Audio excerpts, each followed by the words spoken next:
Okay, so I'm starting to get a little bit back into my creative crafty side after a very long absence. So I thought I would go ahead and just share a video. This is going to be a before and after, not really a tutorial. And I'm doing 3 canvases for my living room, and so I thought I would just share a little bit of that process and then just show the after when they're hung on the wall. So who knows how long from this point till the finished. It could be 6 months down the road before I record this video. Today's date is February 14th. It's Valentine's Day, so I'm not even going to say Happy Valentine's Day because it's going to be way over by the time this video is posted.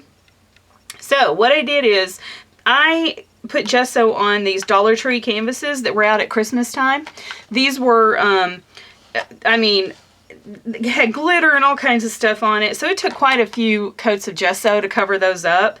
And in the long run, it's like, I don't know, it probably is not worth even the $1 that you spent on these. You could have got a better deal for pre-coated canvases from Michael's. But anyway, it's what I had to just play around with, and so I'm altering them. And I am going to incorporate this somehow. Don't know what I'm going to do with that yet. I may even keep it just gesso coated burlap string twine on there. I don't know. Okay, going off on a tangent. See, some things never change. Alright, so what I did is I coated all of them with gesso, and then I used a Donna Downey damask stencil and modeling paste. And just because I kind of wanted to have a little bit of uniformity between the 3 canvases because they're going to be hung in a series. So I used that repeating stencil on all 3. And then I kind of just was trying to figure out what I wanted to do here. So these are just little bits and bobs that I've pulled from my stash. These are some of those Art Mind bottles. Art Mind? I think that's what they're called. Anyway, bottles you got at Tuesday Morning. Super cheap price. Some Finnabair mechanicals. Some Ingvild Bohm pieces right here, right in the center. I kind of want this to have like an industrial feel, but also kind of a vintage industrial feel. Here's some more Ingvild Bohm pieces. These are the screw heads. And then this is a jewelry piece that Diana sent me. With the gift she sent me, some spare marbles. Hi Di, if you're watching. Thank you so much. I'm actually using this piece. So I'll be using that there. And then here's like a cheap Dollar Tree, Michael's from the Dollar Spot key. A Susan Leonard Casimir, whatever her name is, the Ice Resin Queen. One of her pieces from years ago. I picked up a clearance at Michael's on this as well. Finally using this. This is the thing about collecting. You may not use it for years, and then you'll go back and it's like, oh, now I can use it for this project. So what I'm going to do is do some wire wrapping on here. So I'm going to like wire wrap these bottles onto the canvas. I'm going to paint the canvas first and then put these back on and try to figure out what I'm going to do with it. But I am going to use wire on here, and the screw heads are going to like kind of be, well, you'll see when I'm done. And I'm going to make flowers out of these, so I've got to try to figure out what kind of vine thing I want to use here. And I'm going to use wire to dangle this key as well. That's why I wanted something that kind of had a big loop. So I don't know if you can see that right there. There's a loop because I kind of want this to suspend a little bit when it's hanging on the wall. So I'm going to use wire for that. And so that's where I'm at now. So my next step is I'm going to take a picture of this so I don't forget the layout. And then I'm going to take everything off and I'm going to spray everything down, paint, whatever. I'm probably going to use sprays. I have a ton of sprays over here. Haven't been used in a long time, so probably going to spray these. And then I'll come back and you'll see what it looks like. And apologize for it's very early on Sunday morning and it's freezing down here in Sarasota, Florida. And I am wearing an oversized 4 sizes too big for me shirt that I had from when I was overweight. So that's why this thing's flopping around on me.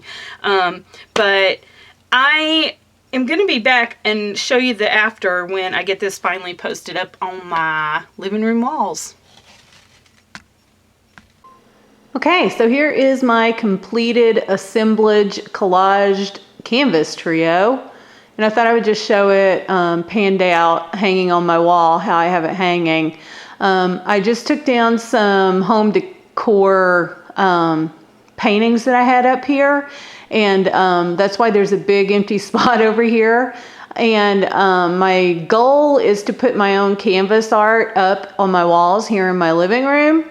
So this is just the start, and I just wanted to take those pieces down because I figured that would motivate me to keep creating. So I like how it turned out. It does go with the decor in my home. Here in my living room, I have kind of a masculine feel to my living room. So now I will get close-ups on it to kind of show what I did here. So there's the first one. So you can see where I kind of went with that. There's that jewelry piece from Diana up there, the sun. And I just wound up sticking just an ephemera background cutout to fit inside the circle. And then I also did like a little charm dangle with a butterfly kind of hovering over one of the flower bits. Because that's kind of what this little doodad here is. It's just my assemblage vision for flowers. And I used wood, the Fernley wood clock hands. And then I just wound some wire here to kind of make it look like little stems. So I really like the way that turned out. And then down here, I have the Art Minds bottles. And what I wound up doing is poking holes in the canvas and wrapping wire all around. You can see the copper colored wire. And I just wrapped that around to the back of the canvas and then just twisted it closed there on the back side. And then I took little brads. You can see those little brads right there. They did not go in very well because of the way I had the wire wrap so tight in there. So, but anyway, I did want to finish off the holes. I did have it hanging here for a while just with the holes exposed, and I decided I didn't like it, so I went back and put the little brads in there just to finish it off. And I did use this little ephemera pharmacy prescription and kind of aged it a little bit. I really like the way that looks because it kind of goes with the you know, little apothecary bottles there. So I like how that turned out too. And then finally on this piece, let me step down. Oh, sorry you guys, I'm on a ladder. So on this piece, what I did is I took, this is like an old Susan Leonard Casimir, however you say her name, the ice resin lady. That's her piece that I showed, and I wound up painting it to match the flowers up here.